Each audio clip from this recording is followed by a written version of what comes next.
عليكم ورحمة الله وبركاته.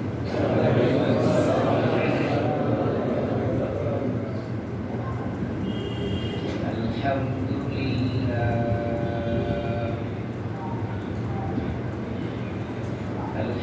لله نحمده ونستعينه ونستغفره ونؤمن به ونتوكل عليه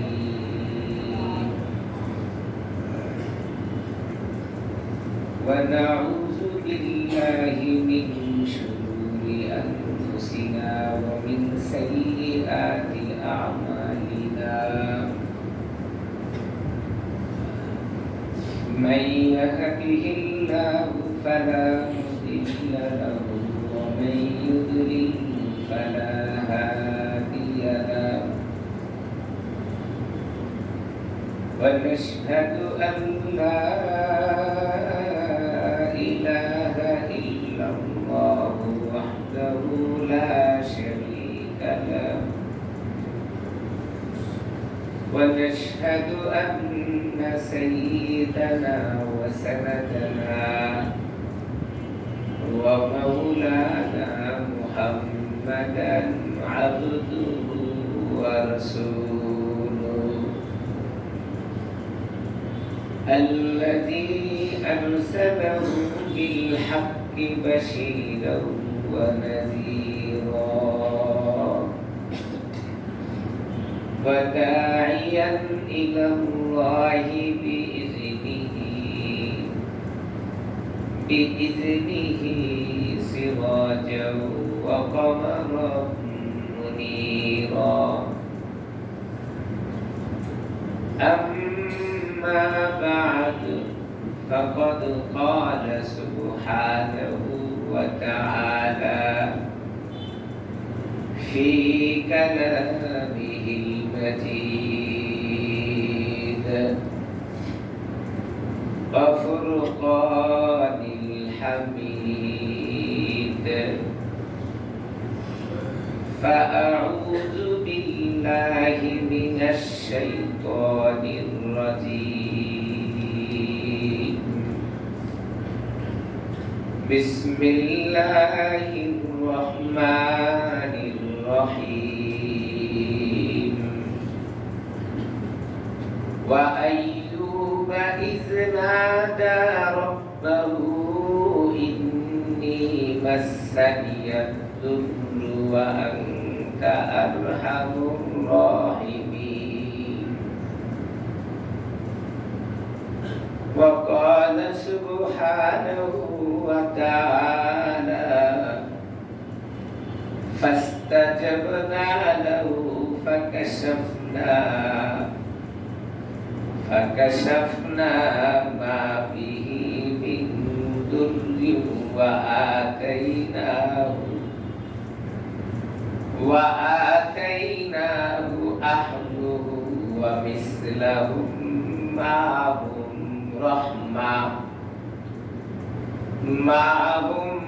رحمة من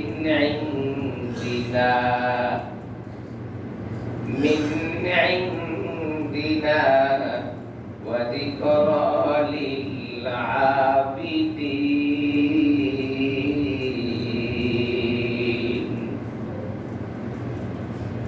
وقال سبحانه وتعالى في موضع آخر فنادى في الظلمات أن لا إله إلا أنت سبحانك إني كنت من الظالمين. وقال سبحانه وتعالى فاستجبنا له ونجيناه من الغم وكذلك ننجي المؤمنين.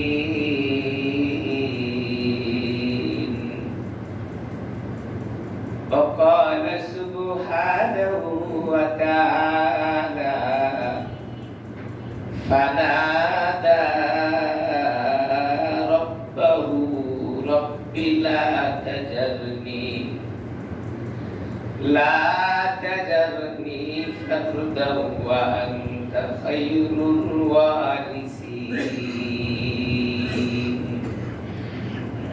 وقال سبحانه وتعالى فاستجبنا له ووهبنا له يحيى وأصلحنا له زوجا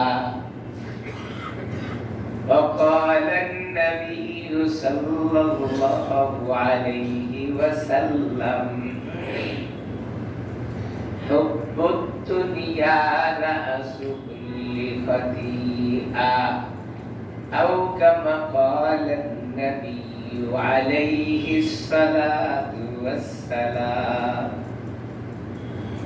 وقال سبحانه وتعالى في شأن حبيبه ومعشوقه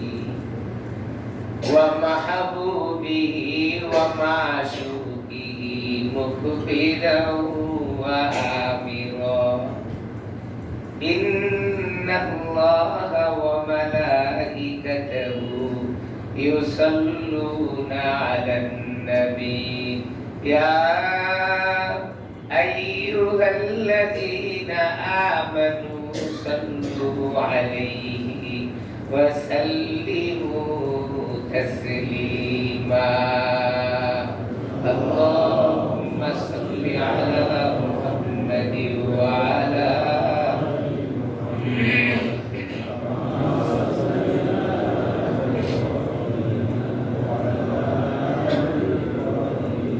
إنك حميد مجيد اللهم بارك على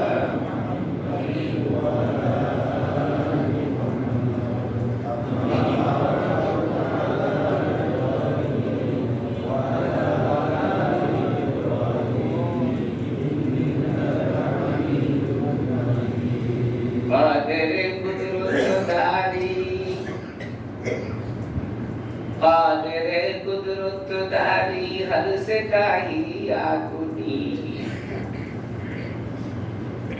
قادر قدرت داری ہر سے کاہی آگنی زندہ مردہ کنی ہو مردہ راجہ بیزا کنی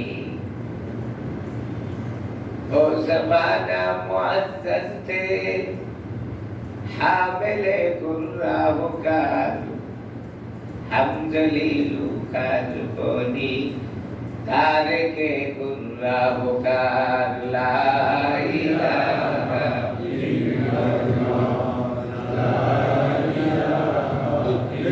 اللہ زبان بھولے ہوئی لا الہ الا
কালিমাতুর শুকর হবে আল্লাহ তাআলার জন্য জবান খুলে অন্তরের অন্তঃস্থল থেকে মহব্বতের সাথে আল্লাহ তাআলাকে সন্তুষ্টি করার নিমিত্তে সকলে একযোগে বলব আলহামদুলিল্লাহ।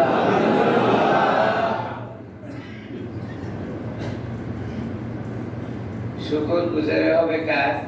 আল্লাহ। জবান দিয়ে বলবো কার? আল্লাহ। জবান দিয়েছেন আল্লাহ। জবানের মালিক কে? আল্লাহ। জবান দিয়ে চাইতে হবে আল্লাহ তাআলার কাছে। এইজন্য আলোচ্য বিষয় হলো দোয়ার মাধ্যমে সকল কাজের সমাধান। আলোচনা করব দোয়া নিয়ে। কোরআনে হাকিম থেকে সূরা আম্বিয়ার কয়েকটি আয়াত আমি আপনাদের সামনে পেশ করেছি।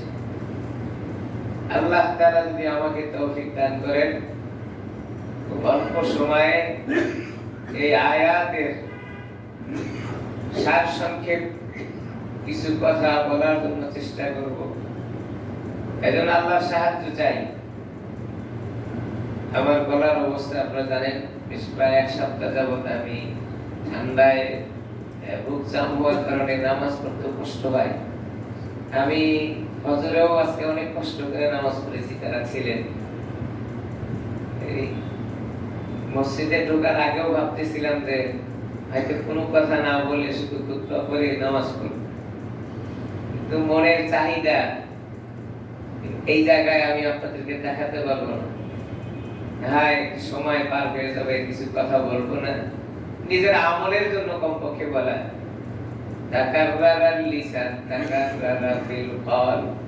কোন আলোচনা যখন বারবার করা হয়, এটা নিজের অন্তরে বসে। আর আলোচনা তখনই ভালো লাগে যখন সে নিজের আমলের জন্য করে। এজন্য আমি আমার ব্যক্তি আমলের নিয়তে কিছু কথা বলি, ভাঙ্গা ভাঙ্গা হলেও চেষ্টা করব এই আয়াতের বিষয়বস্তু সামনে পেশ করার। আল্লাহ আমাকে তৌফিক দান করেন বলে আমিন। কথা তো বলার ক্ষমতা আমার আপনার নাই, আল্লাহ যদি না দেয়।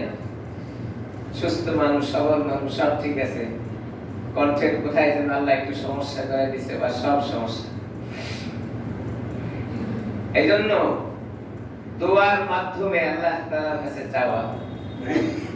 পৃথিবীর ইতিহাস থেকে, মানুষ সৃষ্টি লগ্ন থেকে, যখন এই মানুষ যেখানে যে অবস্থায় বিপদে পড়েছে, চেয়েছেন আল্লাহ তাআলার কাছে, আল্লাহ কোরআনে হাকিমের বিভিন্ন জায়গায় মানুষের ইবরতের জন্য নসিহত হাসিল করবে, এই জন্য আল্লাহ বিভিন্ন জায়গায় কোট করে রেখে দিয়েছেন। কিয়ামত পর্যন্ত যদি মানুষ আল্লাহ তাআলার কাছে চায়, দোয়ার মাধ্যমে সকল কাজের সমাধান করতে পারবে। সুবহানাল্লাহ। ইতিহাস আছে, দোয়া করলে কাজে লাগে, কিন্তু দোয়া করার জন্য কিছু শর্ত আছে। जो शेकमरा पाकेदारी अजहरा,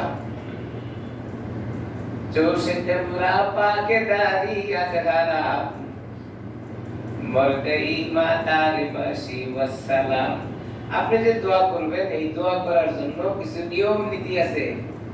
এমনি দোয়া করলেই শুধু হবে না। কবির ভাষায় বলেন, দোয়া করার জন্য প্রথম নীতিমালা হলো আপনার পেট পবিত্র থাকতে হবে। পেট পবিত্র কেমন করে হয়? পেট পবিত্র করার সহজ পথ হলো হালাল খাদ্য পেটে দিতে হবে। হারাম খাওয়ার পরে আল্লাহ তাআলার কাছে দোয়া করলে দোয়া কবুল হয় না।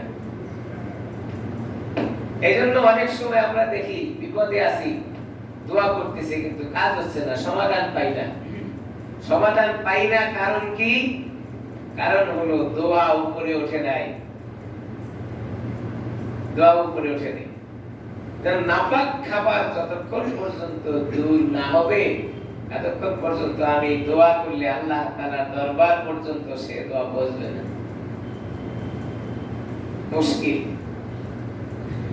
जो शेकमरा पाकेदारी अज हराम, जो शेकमरा पाकेदारी अज हराम, मर्दे ईमानदार बाशी वस्सलाम। কবি বলেন, বান্দা তুমি আল্লাহ তাআলার কাছে কিছু চাইতে চাও, তো তুমি তোমার পেটটাকে পবিত্র বানাও। পবিত্র জবান দিয়া, পবিত্র পেটের মাধ্যমে যদি আল্লাহ তাআলার কাছে কোনো বান্দা চায়, আল্লাহ বলেন ফাস্তাজাবনা লাহু, বান্দা তুমি আমার কাছে চাইতে দেরি, আমি তোমার তা কবুল করতে দেরি নাই। সুবহানাল্লাহ। আল্লাহ বলেন বান্দা চাইতে দেরি, চাবো কার কাছে? চাবো আল্লাহ বলেন। আমরা মানুষ দুর্বল, চাইবো সবলের কাছে। সবলকে ভাই আল্লাহ তাআলা সবল, সবকিছু যার কাছে আছে সে হলেন সবল, আর সবলের কাছে কখনো ফেরত নাই। দুর্বলের কাছে চাইলে এখন না কখন, আজকে না কালকে, কিন্তু সবলের কাছে চাইলে আল্লাহ তাআলা সবল। আল্লাহ বলেন বান্দা দেরি নেই, তুমি চাইতে দেরি, আমি দিতে দেরি নেই। ফাস্তাজাবনা লাহু ওয়া নাযাইনাহু মিনাল গাম্মি। এরকম হাজারো ইতিহাস আছে, চাইতে দেরি করেছে, পাইতে দেরি করে নাই। দুনিয়ার জীবনের মানুষ আমরা হলাম দুর্বল, আমাদের কাছে চাইলে আমরা নানান অজুহাত দেখাই, কারণ আমরা দুর্বল। হাজারো ভিক্ষুক জুমার দিন দেখা যায় রাস্তায় হাঁটতে, হাজারো সাহেব চোখে পড়ে ভিক্ষুক। যদি আমার কাছে চায়, টাকা থাকতো আমি না করি, অথবা কৌশল করে বলি আমার কাছে ভাঙতি নাই, খুচরা নাই, 1000 টাকার নোট যদি আমি দিয়ে দেই, আমি বাজার করবো কেমনে? এই জন্য 1000 টাকার নোট দেওয়া হয় না। ভিক্ষুক চাইলে আমি দুর্বল, এই জন্য দুর্বল ব্যক্তি জবাব দেয় আমার কাছে না। কিন্তু সকলের কাছে চাইতে দেরি, আল্লাহ দিতে দেরি নেই। আপনি চান, আল্লাহ তাআলা বলেন তুমি আমার কাছে চাও, কোনোভাবেই দেরি হবে না, কোনোভাবেই দেরি হবে না। এজন্য চাইতে হবে কার কাছে? সকলের কাছে। সকলের কাছে চাই, যত চাওয়া একমাত্র আল্লাহ তাআলার দরবারে চাইতে হবে। সন্তান হয় না, চাইতে হবে আল্লাহ তাআলার কাছে। সন্তান হয় কিন্তু ছেলে হয় না, চাইতে হবে কার দরবারে? জবাব করে বলি কার কাছে চাবো? আইরে মানুষ কপালটা ছায়া থাকায় সেজদা দেয় ওই জায়গায়, যে ব্যক্তি দুর্বল তার কাছে চায়, সে তো দেওয়ার মালিক না, তার কাছে চায়। সবলের কাছে চান, চাইতে দেরি হবে, পাইতে দেরি হবে। সন্তান হয়, ছেলে হয় না, আপনি তাকাবেন আল্লাহর কাছে। সন্তান হয় না, আপনি চান আল্লাহর কাছে। আল্লাহ বলেন বান্দা আমার কাছে চাও, চাইতে দেরি হবে, দিতে দেরি হবে না। দেওয়ার মালিক তো আমি আল্লাহ তাআলা। আর দুনিয়ার মাখলুকের কাছে চাইবা, মাখলুক দুর্বল, দুর্বলের কাছে চাইলে কখনোই তুমি পরিপূরক পাবে না। আমি আল্লাহ একমাত্র স্বয়ং সম্পূর্ণ। বান্দা আমার কাছে চাও, আমি তোমারে পরিপূর্ণর সাথে দিব। আল্লাহর ওয়াদা। আল্লাহ হযরত আইয়ুব আলাইহিস সালামের নাম আপনারা শুনেছেন। জলিলুল কদর একজন নবী ছিলেন। চাওয়ারও কৌশল আছে, চাইবেন কেমনে আল্লাহ শিক্ষা দিয়েছেন। কি সুন্দর কথা! ঈদের দিন বন্ধ ভিক্ষুক ঈদগাহ মাঠের সামনে দাঁড়ায় বক্তৃতা দেয়। এই বক্তৃতা খুব খেয়াল করবেন। বন্ধ মানুষ চোখ দেন, চাওয়ার কৌশল। সে দাঁড়ায় বলে, ভাই আজকে ঈদের দিন, খুশির দিন, আমার দুইটা চোখ নাই, আমি দেখতে পাচ্ছি না। কি কথা বলে? আজকে ঈদের দিন, খুশির দিন, আমি দেখতে পাচ্ছি না। মানুষের দিল নরম হয়ে যায়। হাইরে ভিক্ষুক, চোখ নাই, ঈদের দিন, খুশির দিন দেখতে পারে না। মানুষের মনটা নরম হয়ে যায়, বেশি করে টাকা দেয়। টাকা পাওয়ার কৌশল, সে এমন শব্দ ব্যবহার করেছে, ঈদের দিন আমি দেখতে পারি না। মনটা মানুষের নিগলে, আরে খুশির দিন আমি দেখছি, অথচ ভিক্ষুক দেখে না। কি সুন্দর কথা! আল্লাহ শিক্ষা দিয়েছেন এই কথাগুলো কোরআনে কারিমের ভিতরে আছে। হযরত আইয়ুব আলাইহিস সালাম অসুস্থ হয়েছেন, সুস্থতার জন্য চান নাই, আল্লাহ তাআলার কাছে কে বলে। কি সুন্দর কথা আল্লাহ লিখে রেখেছেন কোরআনে কারিমের ভিতরে। আইয়ুব আলাইহিস সালাম অসুস্থ হয়েছে, এমন অসুস্থ পৃথিবীর জমিনে সারা দুনিয়ার মানুষের অসুস্থ যদি এক জায়গায় করে জমা করা হয়, আর আইয়ুব নবীর অসুস্থতা যদি এক জায়গায় জমা করে, দাড়ি পাল্লায় মাপলে আইয়ুব আলাইহিস সালামের অসুস্থতার ওজন ভারী হয়ে যাবে। আইয়ুবের মতো অসুস্থতা পৃথিবীতে আর কাউকে দেওয়া হয়নি, দেওয়া হয়নি। আল্লাহ তাআলা কোট করে রেখেছেন। কি বলেন? সূরাতুল আম্বিয়া 21 নম্বর সূরা, 17 নম্বর পারা, 83 নম্বর আয়াত, 330 নম্বর পৃষ্ঠার ভিতরে আল্লাহ তাআলা বলেন, কি বলেন?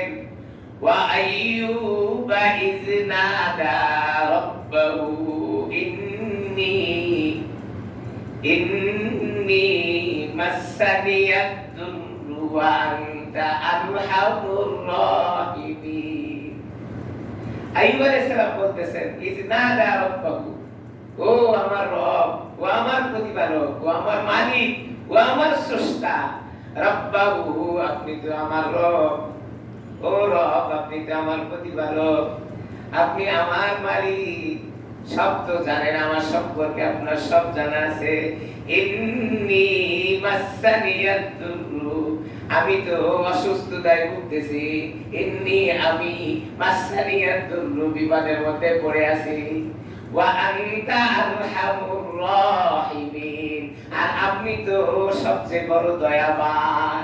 হযরত আইয়ুব আলাইহিস সালাম কি সুন্দর করে বলেন, আল্লাহ আমি তো অসুস্থতার মধ্যে পড়ে রয়েছি, আপনি তো সবচেয়ে বড় দয়াবান, আপনি তো সবচেয়ে বড় রহমওয়ালা।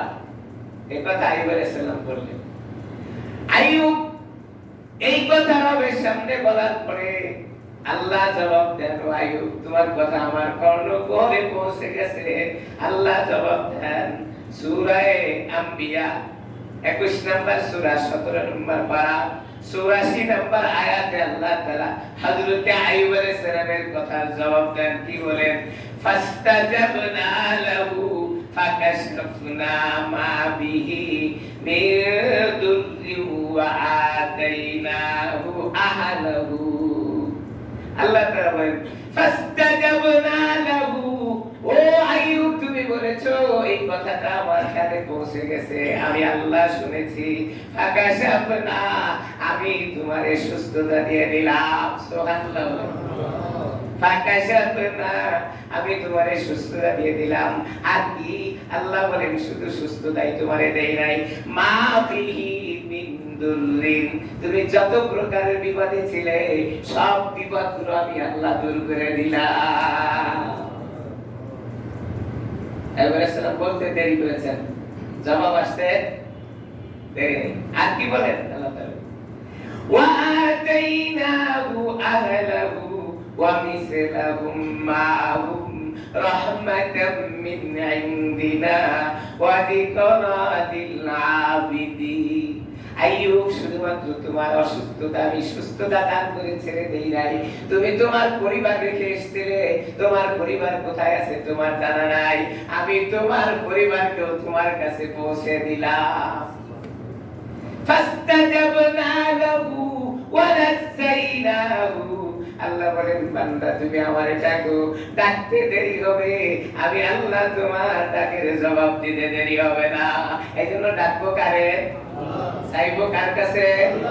আল্লাহ রে ডাক রে বান্দা, আল্লাহ রে ডাক, আল্লাহ রে ডাক রে বান্দা, আল্লাহ রে ডাক।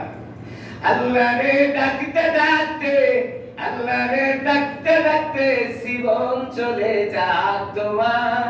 আল্লাহ রে ডাকতে ডাকতে জীবন কেটে যাক। আল্লাহ রে ডাক রে বান্দা, আল্লাহ রে ডাক। আল্লাহকে যদি কোনো মানুষ ডাক দেয় বিপদে পড়ার পরে, যেই জায়গায় বিপদে পড়ুক না কেন, আল্লাহর ওয়াদা ফাস্তাজাবনা লাহু, আমি আল্লাহ দয়াবান, আমার দয়ার দ্বারাই তোমার এই বিপদ থেকে উদ্ধার করে দিব। সুবহানাল্লাহ। আইয়ুব আলাইহিস সালাম অসুস্থতা সুস্থ হয়ে গেলেন, পরিবারকে ফিরিয়ে দিলেন। আর কি বলেন? পরিবারকে ফিরিয়ে দেওয়ার পরে আল্লাহ তাআলা বলেন, শুধু পরিবারকে ফিরিয়ে দিলাম তাই না, এরপরে রব বলেন, আইয়ুব আমি তোমার সুস্থতা দান করেছি এবং তোমার পরিবারকে তোমার কাছে পৌঁছে দিয়েছি। আর কি দেব? মাআহুম রাহমাতাম মিন ইনদিনা, আমার নিকটে যত প্রকারের রহম আর দয়া আছে, এই রহম আর দয়াগুলো তোমার জন্য বাজেট করে দিলাম। সুবহানাল্লাহ। আল্লাহ বলেন ওয়া যিকরা লিল আবিদিন, এই কথা শুধু আইয়ুবের জন্য না, কিয়ামত পর্যন্ত যত মানুষ আল্লাহর কাছে যাবে, আল্লাহ বলেন ওয়া যিকরা লিল আবিদিন, সমস্ত আবিদ বান্দার জন্য এই কথা বাজে। আপনিও সিজদা দিয়ে আল্লাহর কাছে চান, আল্লাহ দিবে। চাইতে জানি না, চাইতে জানি। হযরত ইউনূস আলাইহিস সালামের নাম আমরা শুনেছি। নিজের ঘর থেকে রাগ হয়ে বের হয়ে গিয়েছিলেন, ভেবেছিলেন আমি যেখানে যাব সেখানেই তো আল্লাহ তাআলার কাছে পাবো। কিন্তু নবীদের বেলায় শর্ত আছে, কওমকে ছেড়ে কখনো নবীরা পালাইতে পারবে না। এটা আল্লাহর বিধান, কওমকে ছেড়ে কখনো নবীরা পালাইতে পারবে না। কওমকে ছেড়ে যদি পালায় ওই কওমের নবী। এটার থেকে শিক্ষা নিতে হবে, কোন জাতির নেতাও জাতিকে রেখে কখনো পালাইতে পারে না। আল্লাহ শিক্ষা দিয়েছে, এটা আল্লাহর কথা, আমার কথা না। হযরত ইউনূস আলাইহিস সালাম নিজের কওমকে রেখে যখন ঘর থেকে বের হয়ে গেলেন, আল্লাহ বলেন ইউনূস তুমি কেন নিজের কওমকে ছেড়ে ঘর থেকে বের হয়ে গেলা? ঘর থেকে বের হইয়া পালানোর কাজ তো তোমার নয়, তুমি নবী, জাতিকে রেখে কখনো পালানো যায় না। হযরত ইউনূস আলাইহিস সালাম বের হয়ে গেলেন, যাওয়ার পরে চিন্তা করলেন যাব কোথায়। ময়দানে ঠিক একটি ফাঁকা জায়গার ভিতরে হযরত ইউনূস নবী ঘুরতেছিলেন, এখন যাবে কোথায়? দেখলেন সব পাশে অন্ধকার, সামনে দেখে অন্ধকার, পিছনে তাকায় ঘুরে দেখে অন্ধকার, ডানে দেখে অন্ধকার, বামের দিকে তাকায় দেখে অন্ধকার। হযরত ইউনূস নবীর মনে হয়েছে আল্লাহর বিধান কোন নবী তার জাতিকে রেখে পালাইতে পারে না। ইউনূস আলাইহিস সালামের তখন মনে হয়েছে। আল্লাহর দরবারের দিকে তাকিয়ে ইউনূস বলেন, রব, পানি এসেছি জাতিকে রেখে, আমার তো কোনো রাস্তা নাই, আমি যাব কোথায়? আয় শুরু একটা সুন্দর নদী, এই নদীর ভিতরে একটা নৌকা। হযরত ইউনূস আলাইহিস সালাম চিন্তা করলেন আমি আমার জাতির কাছে ফিরে যাব না। যদি জাতির কাছে ফিরে যাই, আমার যত রকমের অপরাধের তালিকা আছে একটা একটা করে বিচার করে আমার জেলখানায় না ফাঁসির কাছে ঝুলাই দিয়ে মানুষের সামনে মারবে। কি বলেন, ছাড়বে নাকি? পালানো এটা খারাপ জিনিস, পালানো খারাপ। হযরত ইউনূস আলাইহিস সালাম চিন্তা করলেন ফিরে যাব না, যদি যাই তাহলে আমার যত অপরাধ আছে এটা ফিরিস্তি তালাশ করলে খবর আছে। ইউনূস আলাইহিস সালাম নদীতে নৌকার উপরে উঠলেন, বুঝলেন কথাগুলো বুঝে নেবেন। হযরত ইউনূস আলাইহিস সালাম নৌকায় উঠলেন। তৎকালীন সময়ে শরীয়তের বিধান ছিল, হযরত ইউনূস নবী ওই সময় ইউনূস আলাইহিস সালামের উপরে যে শরীয়ত দেওয়া ছিল, সেই শরীয়তের বিধান ছিল কোন পলাতক গোলাম যদি নৌকায় ওঠে, এই নৌকা তার গন্তব্যে পৌঁছতে পারবে না, মাঝ পথে গিয়ে শুধু নৌকা ঘুরতে থাকবে। হযরত ইউনূস আলাইহিস সালাম পলাতক নবী নৌকার উপরে ওঠার পরে নৌকা যখন সাগরের ভিতরে ভাসতেছে, মাঝপথে যাওয়ার পরে নৌকা সামনেও যায় না, পিছনেও ঘুরতে পারে না। এবার নৌকা শুধুমাত্র ঘুরে ঘুরে আর ঘুরে। নৌকার মাঝি বলে এই নৌকার ভিতরে পালাতক কোন গোলাম আছে, যার কারণে আমার নৌকা সামনেও যায় না আর পিছনেও ফেরে না। কষ্ট হচ্ছে আপনাদের? আমার চেয়ে বেশি না তো? হযরত ইউনূস আলাইহিস সালামের নৌকা সামনেও যায় না, পিছনেও আসে। হযরত ইউনূস নবী দাঁড়িয়ে বলেন লাব্বাইক, আমি পলাতক গোলাম, কি হবে আমার ব্যাপারে ফয়সালা করে দাও। কিন্তু পলাতক গোলাম নৌকার ভিতরে শিকার করার পরে তাকিয়ে আছে রবের দিকে, মালিকের দিকে। আমার রব কখনো আমারে ছেড়ে দিবে না, আমার রবের প্রতি আমার বিশ্বাস আছে। হযরত ইউনূস এই কথা স্বীকার করে নৌকার ভিতরে দাঁড়িয়ে থাকলেন। আল্লাহ কুদরতি হাসা আসে, ও ইউনূস তুমি তো পলাতক গোলাম, আমি কি ইচ্ছা করি তোমার বিচার করার, তোমার উপায় কি? আল্লাহ দয়াবান বিচার করবেন না নবী।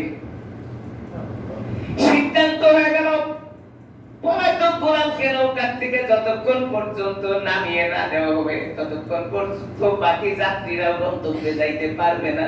সিদ্ধান্ত কি? হযরত ইউনূস আলাইহিস সালামকে এবার নৌকার থেকে নামিয়ে দেওয়া হবে। হযরত ইউনূস উপরের দিকে তাকিয়ে বলেন ফানাদা রাব্বাহু, সুবহানাল্লাহ। নৌকার থেকে এখন নামাই দিবে, সিদ্ধান্ত হয়ে গেছে। হযরত ইউনূস কয়, ও রব, তুমি কি দেখছো না আমার তো নৌকার থেকে আবার নামাই দিবে। সিদ্ধান্ত মোতাবেক হযরত ইউনূস আলাইহিস সালামকে নৌকার থেকে নামায় দিল। আল্লাহকে যখন বলছেন আমার রব তুমি কি দেখো না, হযরত ইউনূস আলাইহিস সালাম নৌকা থেকে নামতে দেরি, আল্লাহ কুদরতের দ্বারায় সাগরের বিশাল বড় মাছকে নৌকার সাথে লাগাইতে দেরি না।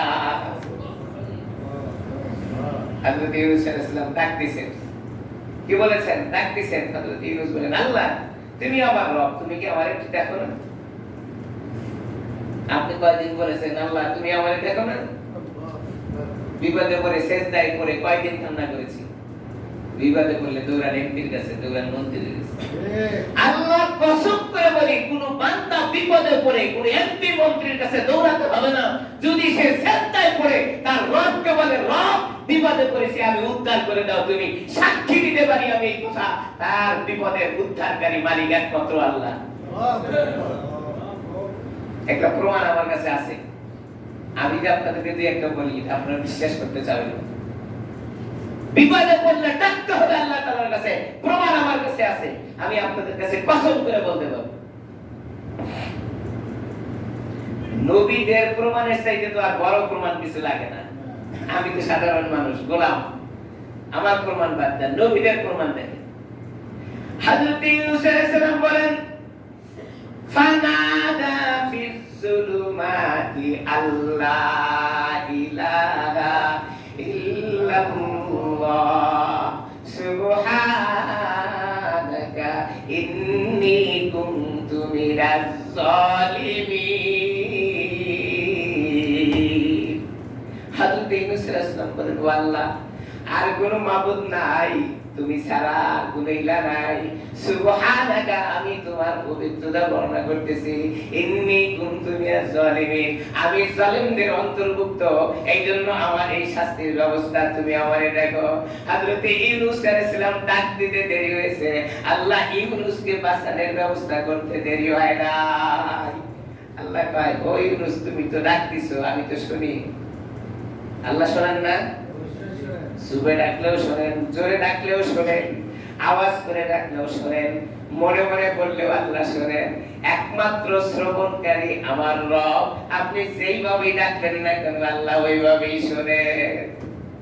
ইউনূস আলাইহিস সালাম এইভাবে বলার পরে আল্লাহ তাআলা হযরত ইউনূসকে শোনায় দেন, ও ইউনূস টেনশন করো না। ফাস্তাজাবনা লাহু ওয়া নাযাইনাহু মিনাল গাম্মি ওয়া কাযালিকা নুনজিল মুমিনিন। ফাস্তাজাবনা লাহু, আমি আল্লাহ তোমার তাকে জবাব দিয়েছি। ওয়া নাযাইনাহু মিনাল গাম, তোমার পেরেশানির জবাব আমি দিয়েছি, তোমার পেরেশানির সময় আমি তোমার মুক্তির ব্যবস্থা করেছি, তুমি টেনশন করো না। ওয়া কাযালিকা নুনজিল মুমিনিন, ও ইউনূস শুনে নাও, শুধু তোমার জন্য এই কথা না, কিয়ামত পর্যন্ত যদি কোনো মানুষ এরকম বিপদে পড়ে আমার কাছে চায়, ওয়া কাযালিকা নুনজিল মুমিনিন আমি আল্লাহ তাআলা ওই মুমিনকে এরকম ব্যবস্থা করে দেব। সুবহানাল্লাহ। আল্লাহ হযরত ইউনূস আলাইহিস সালামকে মাছের পেটের ভিতরে রক্ষা করেছিলেন আল্লাহ, ডাক দিয়েছিলেন আল্লাহকে, আল্লাহ জবাব দিয়েছেন। হযরত জাকারিয়া সন্তান নাই, বৃদ্ধ বয়স, একাকী জীবন কাটছে। আল্লাহ তাআলাকে বলে, ওগো আল্লাহ আমাকে আপনি একা কোন জায়গায় ফেলে দিয়েন না। ওয়া জাকারিয়া ইজনাদা রাব্বাহু, আল্লাহ আপনি আমার রব, আপনার কাছে চাই, আপনি আমার প্রতিপালক। রব্বি লা তাজারনি ফারদা, আমারে একা একা কোন জায়গায় আপনি ফেলে দিয়েন না, একা ফেলে দিন না। ফারদুন শব্দের অর্থ হলো একক। কি বলে হযরত জাকারিয়া, আল্লাহ আপনি আমারে একা কোন জায়গায় ছেড়ে দিন। হযরত জাকারিয়া আলাইহিস সালাম আল্লাহ তাআলাকে ডাক দিয়েছেন, আল্লাহ আমার একা কোন জায়গায় আপনি ফেলে দিয়েন না। আল্লাহ হযরত জাকারিয়া আলাইহিস সালামের এই কথাগুলো সুন্দর করে কর্ণে নিয়েছেন। আল্লাহ তাআলা বলেন, ফাস্তাজাবনা লাহু ওয়া ওয়াহাবনা লাহু ইয়াহইয়া। ও জাকারিয়া তুমি টেনশন করো না, তোমারে আমি একা ছেড়ে দেব না। তোমার জন্য একটা সুন্দর ব্যবস্থাপনা করে রেখে দিয়েছি, সেটা হলো তোমার জন্য একটা সন্তানের ব্যবস্থা করেছি। এর নাম আমি আল্লাহ রেখে দিলাম হযরত ইয়াহইয়া। সুবহানাল্লাহ। আল্লাহ জাকারিয়া আলাইহিস সালামকে আওয়াজ দিয়ে শোনায় দিলেন, আমি তোমারে একা ছেড়ে দেব না, আমি জানি তুমি একা থাকতে পারো না, এইজন্য আমি তোমার জন্য একটা সন্তানের ব্যবস্থা করে দিলাম, নাম রেখে দিলাম ইয়াহইয়া। কি সুন্দর দোয়া।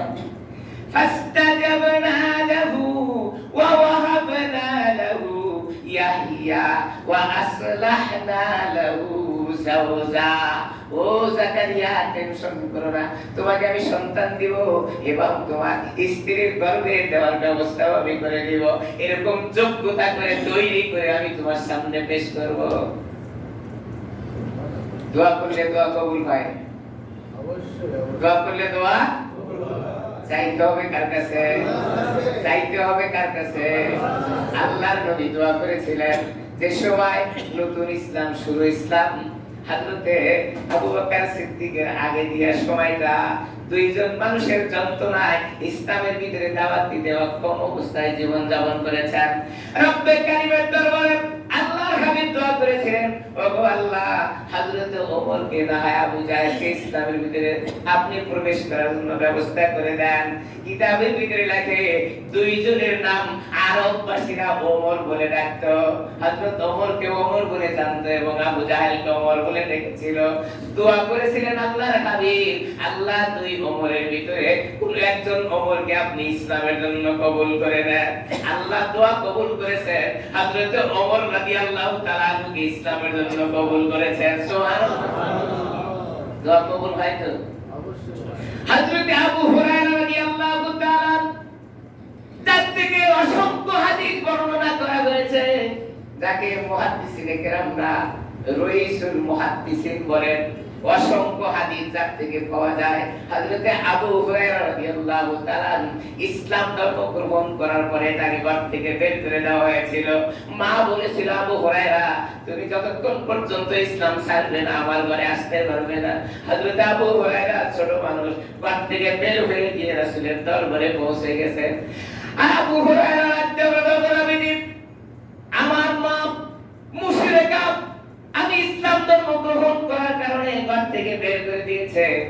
আপনার কাছে চাই নবীজি, আমার মার জন্য আপনি দোয়া করবেন সেজন্য ইসলাম গ্রহণ করে নেয়, নচেৎ আমি আবু হুরায়রা ঘরে প্রবেশ করতে পারবো না। দোয়া চেয়েছেন কার কাছে? যার দোয়া কখনোই বৃথা যাবে না। দোয়া চেয়েছেন এমন জায়গায়, ওগো নবীজি আমার মার জন্য দোয়া করেন, তাইলে আমি আবু হুরায়রা কিন্তু ঘরে ফিরতে পারবো না। আল্লাহর নবী হযরত আবু হুরায়রা মার জন্য দোয়া করলেন, ওগো রব, আবু হুরায়রা ছোট মানুষ আমার দরবারে চলে এসেছে তোমার নাম নিয়ে, ইসলাম গ্রহণ করার কারণে ঘর থেকে বের করে দিয়েছে। ওগো আল্লাহ, আবু হুরায়রার মাকে ইসলামের জন্য কবুল করে নাও।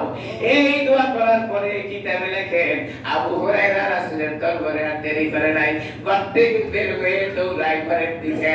আল্লাহর রাসূলের দরবার ছেড়ে মায়ের দরবারের দিকে দৌড়ায়। আবু হুরায়রা কয়, আমি দেখতে চাই আমার মার ইসলাম ধর্ম গ্রহণটা আগে না আল্লাহর রাসূলের দোয়া আগে। সুবহানাল্লাহ, সুবহানাল্লাহ।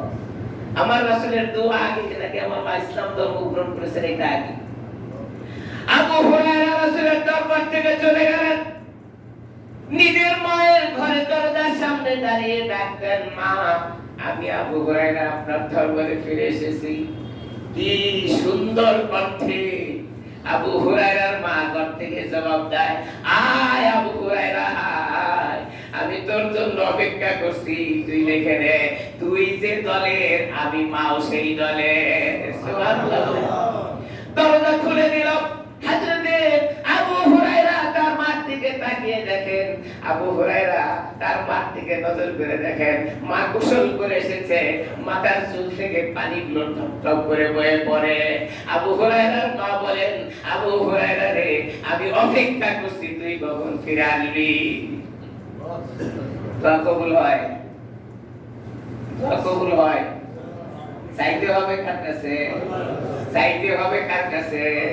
ওয়াল্লাযীনা জাহাদু ফীনা লানাহদিয়ান্নাহুম সুবুলানা ওয়া ইন্নাল্লাহা লামাআল মুহসিনিন। বান্দা যদি তাকায় রবের দিকে, বান্দা আল্লাহর দিকে রব তাকিয়ে আছে। দুনিয়ার জীবনে কোনো রাজা বাদশার দিকে আপনি তাকায়েন না, তাকান আল্লাহর দিকে। আল্লাহর কসম করে বলি, আপনার সমস্যার সমাধান আল্লাহ করে দিবেন। বিপদে পড়েছেন, আল্লাহর কাছে চান। সন্তান নাই, আল্লাহ তাআলার কাছে চান। অভাবে পড়েছেন, আল্লাহ তাআলার কাছে চান। আল্লাহ অভাব মুক্তকারী। আল্লাহ ওয়াদা করেছেন, কাদের কুদরত ধারি हर से खाही आगुनी, कादिर कुदरत धारी हर से खाही आगुनी, मुर्दारा जिंदा गुनियो जिंदारा बेचा गुनी। আল্লাহর ক্ষমতার ভিতরে আছে জীবিত মানুষটাকে আল্লাহ মারতে পারেন, আর মরা মানুষটাকে আল্লাহ তাআলা জীবন দান করে জীবিত বানাতে পারেন। কি বলেন, পারেন না? হ্যাঁ, ভিক্ষুক ভিক্ষা করে। লোকজন কয়, তুমি সারা জীবন ভিক্ষা করতেছো, তো ধনী হও না কেন? ভিক্ষুক কয়, ধনী হব কিভাবে? চাই 10 টাকা, দেয় 2 টাকা। যদি 10 জনের কাছে চাই, 9 যদি আমার কাছে মাপ চায়, হ্যাঁ, কি অপরাধ করেছে আমার কাছে বলেন, আমার কাছে মাপ চায়। কি বলেন, চান না এরকম? ভিক্ষুক চাইলে আপনাকে মাফ করে দাও। আপনি কি অপরাধ করেছেন ভিক্ষুকের কাছে মাপ চান কেন? ভাই, আমি চাই 10 টাকা, দেয় 1 টাকা। ধনী হবো কেমনে? সারা জীবন পরে এরকম করে চলছে, এ দিয়ে আমার সংসার ঠিক মতো চলে না। এই জন্য ভিক্ষুক কখনো কি হয় না, ধনী। তবে হ্যাঁ, এখনকার ভিক্ষুক একটা ধনী হয়, প্রাইভেট কার্ডে ভিক্ষা করে, প্রাইভেট ক্যান্সারে ভিক্ষা করে। 150 টাকা দিলে নেয় না, 5 টাকা দিলে নেয় না। এখনকার ফকিররা কি ধনী হইতে পারে? এখন ভিক্ষা করে, রাস্তা দিয়ে যাওয়ার সময় বলতে চাই, তুমি এই কি 1 টাকা 2 টাকা ভিক্ষা করতেছো? বাদশার দরবারে চাও। তুমি এই শিয়ালের কাছে চাও কেন? শিয়াল খায় মুরগি, তোমার যদি একটা ঠ্যাং দেয় তো এটা দিয়ে তো তোমার পেট ভরবে না। তুমি চাও বনের সিংহের কাছে, সে খায় বড় বড় হরিণ ধরে, যদি একটা রান তোমাকে দিয়ে দেয় তো 1 সপ্তাহ পরিমাণ তুমি খাইতে পারবে। তুমি এই ছোটখাটো মানুষের কাছে চান না, তুমি বাদশার দরবারে চলো। তো বাদশার দরবারে চলে গেছে। বাদশার দরবারে গেছেন, বাদশা দেখে মসজিদের ভিতরে বাদশা নামাজের পরে 2 হাত উপর দিকে তুলে চোখের পানি গাল বয়ে বয়ে ছেড়ে দিয়ে কি যেন কয় আর কান্না করে। ফকির বেড়া চিন্তা করলো, আমি বাদশার দরবারে আসছি, হে বেড়াই কার কাছে আমার হাত পেতে চায় আছে, আমি এর কাছে কি চাবো? এর দিলে কি দিব?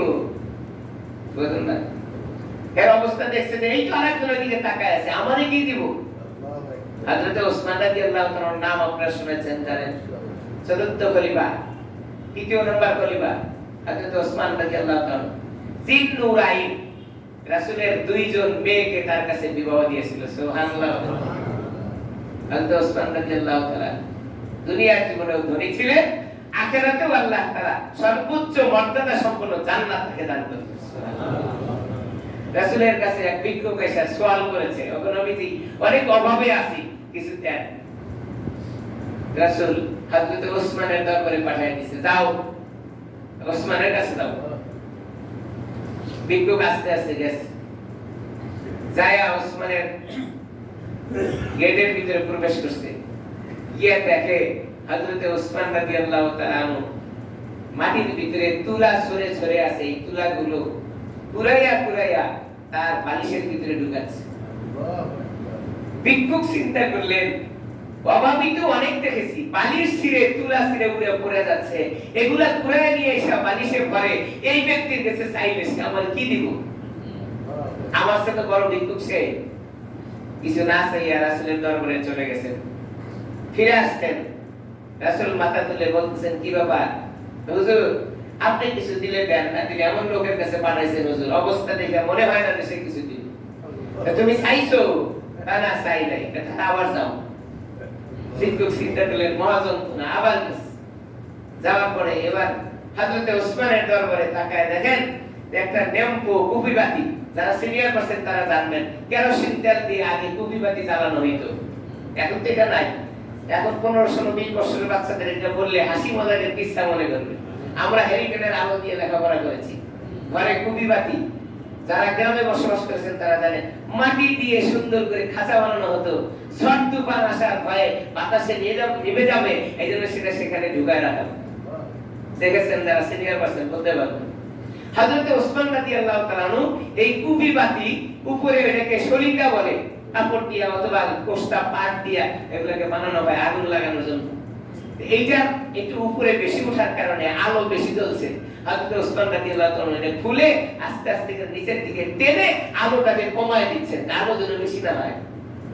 বেশি আলো হলে কেরোসিন বেশি পড়বে। ভিক্ষুক চিন্তা করলেন আল্লাহ রাসূল দিবে না তো দিবেই না, এমন কৃপণের কাছে আমারে পাঠাইলো, যেই ব্যক্তি এই হালত সেই ব্যক্তি আমারে কি দিবে। ভিক্ষুক ফিরে গেছে আল্লাহর দরবারে, আল্লাহ রাসূলের দরবারে। ওগো আল্লাহ রাসূল, আপনি দিবেন না, আপনি আমারে না করেন, এমন কৃপণের কাছে আপনি পাঠাইছেন যে ব্যক্তির হালত দেখলে মনে হয় না কিছু দিবে। আল্লাহর হাবিব বলেন তুমি কি চাইছো? কয় না রাসূল, চাইতো না। বলে তুমি চাইয়া দেখো, দেয় কি না দেয়। ভিক্ষুক আবার গেছে, আবার গিয়ে দেখেন নিজের পরনের একটা জামা ছিল, এই জামাটা খুইলা সুই আর সুতা দিয়ে নিজের হাত দিয়ে সেলাই করে সে কাজ করতেছে। ভিক্ষুক চিন্তা করলো না এনার কাছে চাওয়ার উপায় নাই, এতক্ষণ যা দেখছিলাম এটা তো আলাদা, এটা তো এখন আরো ভয়াবহ। নিজের সেরা জামা যে হাত দিয়ে সেলাই করে ওই ব্যক্তি আমার কি দিব? তার যদি টাকাই থাকতো তাহলে তো সে একটা জামা কিনে পড়তো। হযরত ওসমান রাদিয়াল্লাহু তাআলা এই সুন্নাত যে ব্যক্তি দুনিয়ার জীবনে চিন্তা করবে আল্লাহ তাআলা তাকে জান্নাতি পোশাক পরায় দিবেন। সুবহানাল্লাহ। যেন মাঝে মধ্যে সেরা জামা হাত দিয়ে একটু সেলাই করে, নিজে না পারলে বিবি সাহেব দিয়ে, না হলে দর্জির কাছে গিয়ে একটু সেলাই করে এটা পরে হাত তুললে বলতে পারবো না একজনও যে জামা ছিঁড়ে গেলে সেলাই করে পরে পরে, এটা সুন্নাত। হযরত ওসমান রাদিয়াল্লাহু তাআলা মানুষ নিজের সেরা জামাটাকে হাত দিয়ে সেলাই করে পড়েছে। আপনার জামা 40টা আছে, অসুবিধা নাই, মাঝে মধ্যে পুরান যেটা আছে এটা দেখতে একটু বুতামটা খুলে গেছে, এটা একটু সুই দিয়ে লাগায় কমপক্ষে গায়ে দিয়ে। হযরত ওসমানের সুন্নাত চিন্তা হবে আল্লাহ তাআলা আপনাকে জান্নাতে জান্নাতি পোশাক পরায়। সুবহানাল্লাহ। কি বলেন, পারবো না ইনশাআল্লাহ? না হলেও নতুন জামা মাঝে মধ্যে কান দিয়ে ছিঁড়াইলেও একটু সেলাই করে না, পুরাতন জামা তো পাওয়া যাবে না, সব একটা বানায়। হযরত ওসমান রাদিয়াল্লাহু তাআলা জামা সেলাই করে। ভিক্ষুক চিন্তা করলেন তিনবার আসছি, ফিরে যাওয়ার উপায় নাই, হয় হাত হয় না, হয় ইসপার না হয় উসপার, হয় দিবে না হয় ফিরে যাবে। হযরত ওসমান রাদিয়াল্লাহু তাআলা একদম কাছে গিয়ে ভিক্ষুক দাঁড়ায় আছে, ঘড়ির কাঁটাকে জোরে করে। একদিন বলছিলাম যে জুমার দিন ঘড়ির কাঁটা খুব দ্রুত করে, কথা সব শেষ করা যায় না, এটা বলে শেষ করব। হযরত ওসমান রাদিয়াল্লাহু তাআলা একদম কাছে গিয়ে ভিক্ষুক দাঁড়ায় আছে। ওসমান রাদিয়াল্লাহু তাআলা কাজ করতে করতে হঠাৎ করে মাথা উপরের দিকে উঠায় দেখেন ভিক্ষুক দাঁড়ানো। জিজ্ঞাসা করছে কি ব্যাপার, কি চাও? কথা বলে না। হযরত ওসমান রাদিয়াল্লাহু তাআলা টের পাইছেন এটা ভিক্ষুক। হযরত ওসমান রাদিয়াল্লাহু তাআলা টের পাইছেন যে ভিক্ষুক কিছু না কিছু চাওয়ার জন্য। এখন হযরত ওসমান রাদিয়াল্লাহু তাআলা তার দারোয়ান পিএস তাকে ডাকতে বলে, এই লোকটারে 100 উট দিয়ে দাও। কয়টা উট দিতে বলছে? ভিক্ষুক তো হার্ট অ্যাটাক করার কথা। যে বেটা ভিক্ষুক ওসমান রাদিয়াল্লাহু তাআলার কাছে চাইতেই সাহস পাচ্ছে না, দিবে কি দিবে না, আর সে 100 উট দিয়ে বলে, আরে 100 উট দিয়ে দাও। 100 উট কি জাতা কথা? ভিক্ষুক কারেন্ট শক করলে যেমন হয় এরকম হয়ে স্তব্ধ হয়ে দাঁড়িয়ে আছে। বলে কি, আমি তো তার কাছে চাইতেই সাহস পাই নাই, আজকে আমার 100 উট দিতে বলে। স্তব্ধ হয়ে দাঁড়িয়ে আছে। হযরত ওসমান রাদিয়াল্লাহু তাআলা মনে করছেন 100 উট দিয়ে খুশি হয় নাই। পিএস কে ডাকতে বলে, এই ভিক্ষুক 100 উটে খুশি হয় নাই, আরে 1000 উট দিয়ে দাও। সুবহানাল্লাহ। আর বলতে পারবো না, ঘড়ির কাঁটা অনেক গলে গেছে, সামনে বলবো ইনশাআল্লাহ। আল্লাহ তাআলার কাছে চাবো। কার কাছে চাবো ভাই? আল্লাহ তাআলা আমাদেরকে আল্লাহর কাছে চাওয়ার তৌফিক দান করেন বলে আমিন।